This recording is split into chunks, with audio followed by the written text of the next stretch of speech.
Alright, let's talk about Stranger Things here. Season 4, pretty good so far, right?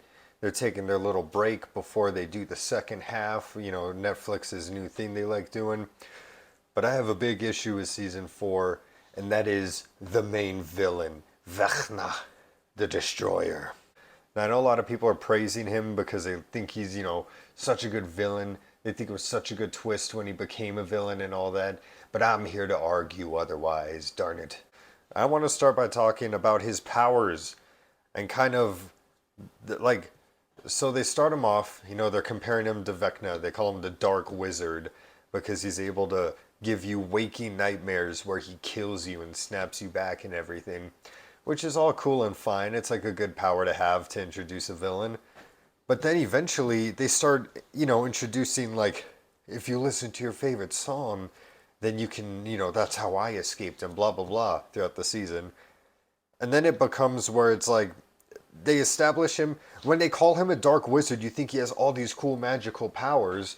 But once they get to the twist where it's just number one, that literally, so now all he can do is his mental abilities, his telekinesis. Anything that 11 can do, he can also do, and likewise, vice versa. And because when they introduce him, they make you think he's like, the king, he's the hot shit of the inside out world and everything. But, and he's got his tendrils and he can do his, where he shoots his mind out and he's able to kill you from far away and everything through his tentacle things. And that's all cool. He's like a pretty intimidating guy. But then at one point, Max is in the inside out and she's just like, oh, what's that red mist over there? I'm going to go run in there. And she just finds his mind. And then they talk about it later and they're like, yeah, that makes sense. If he can go into our minds, why shouldn't we be able to go into his mind? And it's like, because he's the fucking villain.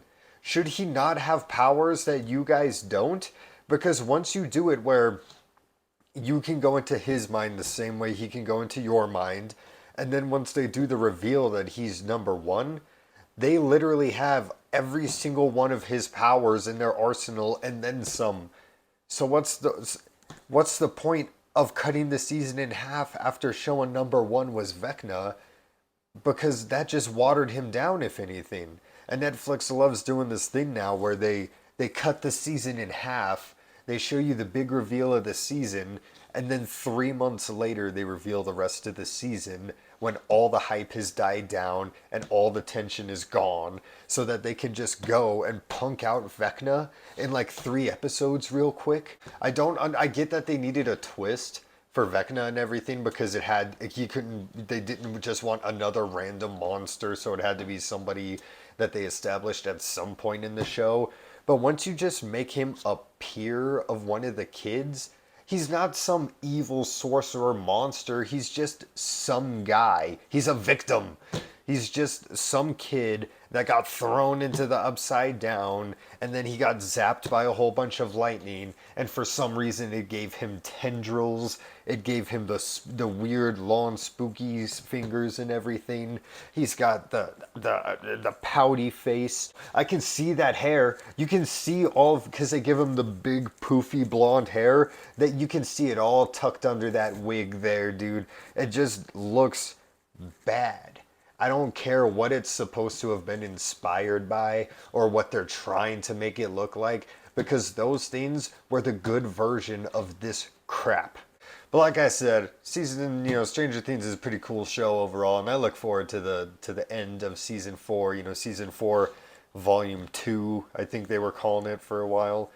When they just come, they punk out Vecna, destroy him easily on his own turf, and then they go home and wait out until season 5 when they can go on their next adventure. That's all.